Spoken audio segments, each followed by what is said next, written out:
खबर है कि यूक्रेन की सेना रूस में जमा किए गए ईरान के हथियारों और मिसाइलों को तबाह करने की तैयारी में है।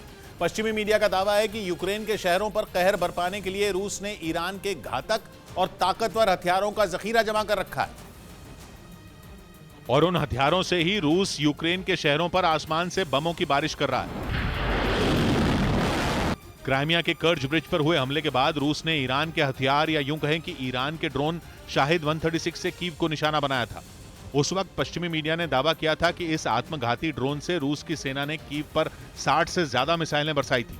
आसमान से कई घंटों तक बमों की बारिश की गई थी, जिसकी वजह से पूरा शहर थर्रा उठा था। मिसाइल हमले की वजह से कई बड़ी इमारतें धूल में मिल गई थी। सड़कों पर तो आग के बवंडर उठते दिखे थे और अब पश्चिमी मीडिया ये दावा कर रहा है कि रूस के पास ईरान के कई ताकतवर और घातक हथियार मौजूद हैं, जिन्हें यूक्रेन बर्बाद करने की ताक में है, ताकि उन हथियारों का इस्तेमाल जंग में न हो सके। क्योंकि जेलेंस्की ईरान के शाहिद 136 ड्रोन की ताकत से अच्छी तरह वाकिफ है, जिसने कीव समेत यूक्रेन के 7 शहरों को दहला दिया था। और खबर है कि ईरान रूस को कई बैलिस्टिक मिसाइलें भी दे चुका है और अनुमान यह लगाया जा रहा है कि आने वाले दिनों में रूस उन बैलिस्टिक मिसाइलों का इस्तेमाल कीव को तबाह करने के लिए कर सकता है। दावा है कि इस खबर के सामने आने के बाद जेलेंस्की कीव की सुरक्षा को लेकर परेशान है। उन्हें ये डर सता रहा है कि अगर ईरान की बैलिस्टिक मिसाइल से रूस ने कीव पर हमला बोला तो उनके सामने पुतिन के आगे घुटने टेकने के अलावा कोई चारा नहीं बचेगा। यही वजह है कि रूस के हमला करने से पहले ही यूक्रेन ईरान की मिसाइलों को तबाह करने की तैयारी में जुट गया है। इसके लिए यूक्रेन पश्चिमी देशों से मिले एयर डिफेंस सिस्टम का इस्तेमाल करेगा।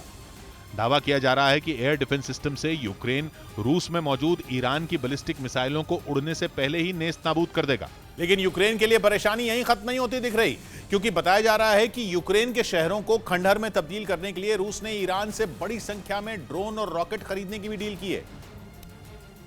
और दावा यह किया जा रहा है कि पुतिन ईरान की मिसाइलों से यूक्रेन के कई शहरों पर एक साथ हमले का प्लान बना चुके हैं। यूक्रेन के मुताबिक पुतिन ने ईरान से फतेह 110 और जुल्फकार मिसाइल का सौदा किया है, जिन्हें अब रूस लाया जा रहा है। खबर है कि इन मिसाइलों को पहले ईरान से क्राइमिया लाया जाएगा और फिर समंदर के रास्ते ये मिसाइलें रूस के बंदरगाहों पर पहुंचेंगी। मतलब ये कि शाहिद 136 ड्रोन के बाद अब ईरान की मिसाइलें यूक्रेन में तबाही मचाएंगी। जेलेंस्की का आरोप है कि ईरान रूस को हथियार देकर जंग की आग में घी डालने का काम कर रहा है।